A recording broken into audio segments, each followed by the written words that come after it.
Hello मित्रांनो, कसे आहात? छान आहात ना? आज मी तुम्हाला एक अकबर बिरबलची गोष्ट सांगणार आहे. गोष्टीचं नाव आहे संगीत आणि बैल. एकदा काय झालं माहितीये का? अकबर बादशहानी आपल्या दरबारामध्ये अनाऊन्स केलं की पुढल्या आठवड्यामध्ये जे आहे मी एक संगीत संमेलन ठेवणार आहे. आणखीन त्या संगीत संमेलनामध्ये मी आपल्या राज्यातले चांगले चांगले गायक सगळ्यांना बोलवणार आहे. आणखीन बिरबलला अकबर म्हणाले की बिरबल तूही त्या संगीत संमेलनामध्ये गाणं गायचं. आणखीन जो कोणी त्या संगीत संमेलनामध्ये गाणं गाऊन विजयी होईल त्याला मी इनाम देईन. आता काय झालं माहितीये का की अकबरनी राज्यातल्या सगळ्या चांगल्या संगीतकारांना, गाणं म्हणणाऱ्यांना सगळ्यांना बोलवणी केली. आणखीन तो दिवस आला ज्या दिवशी ते संगीत संमेलन व्हायचं होतं. आता काय झालं माहितीये का की सगळे कलाकार जे आहे, संगीतकार, गाणं म्हणणारे सगळे एकत्र झाले. आता अकबर बादशाह त्यांना म्हणाले की आजच्या या संगीत संमेलनामध्ये तोच विजयी होईल ज्याला आमचे पाहुणे म्हणजे आजचे जज ज्याला नंबर देतील तोच पहिला येईल, तोच विजेता होईल.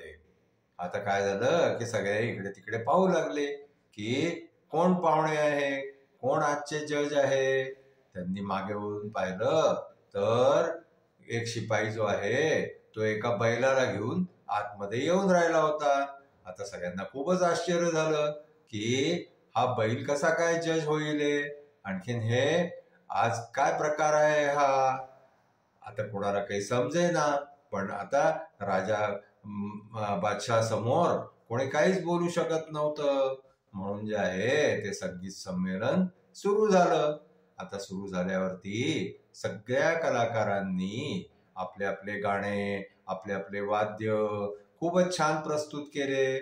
खूप बढिया कार्यक्रम झाला. सगळ्यात शेवटी बिरबलचा नंबर आला. आता बिरबलचा नंबर आल्यावरती बिरबलनी काय केलं माहितीये का? त्यांनी एकताऱ्यावरती जे आहे ना ते गायीच्या हंबरण्याचा आवाज काढला. आणखीन मच्छरांच्या गुणगुणण्याचा आवाज काढला. आता काय झालं माहितीये का? हे दोन्ही आवाज जे आहे ना त्या बैलाच्या ओळखीचे होते. म्हणून त्या दोन्ही आवाजांनी जे आहे तो बैल खूप मस्त होऊन गेला. आणखीन आपली मान हलवून हलवून जे आहे तो डान्स करू लागला.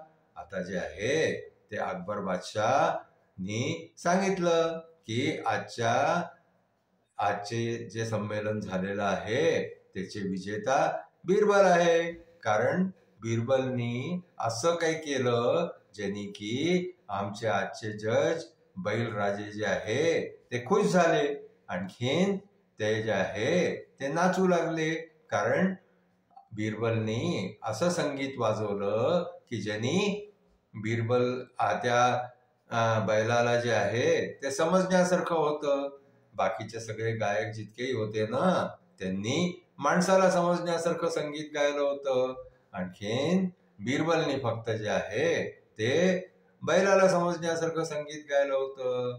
तर बिरबल आपल्या हुशारीने जे आहे ते त्या दिवशीच्या संगीत संमेलनाचे विजेता ठरले. आणखीन अकबर बादशहानी त्यांना इनाम दिलं. तर आजची आपली गोष्ट जी आहे ती इथेच संपली. आमची गोष्ट तुम्हाला पसंत आली असल्यास तुम्ही आमच्या चॅनलला लाईक करा, शेअर करा, सबस्क्राईब करा. Thank you.